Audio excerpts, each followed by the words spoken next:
Isang waitress ang nagbigay ng tira-tirang pagkain sa isang pulubi at pinagalitan ng kanyang amo. Sinabihan ng amo ang pulubi na maglinis ng mga sasakyan kapalit ng pagkain at pumayag naman ang pulubi. Pagkatapos maghugas, binigyan siya ng pagkain at kaunting panghihikayat. Bata ka pa, kaya mong kumita gamit ang sarili mong kamay.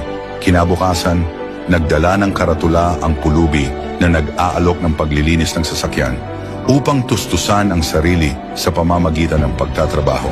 Pagkalipas ng 10 taon, bumagsak ang negosyo ng amo at kinailangang ibenta ang restaurant.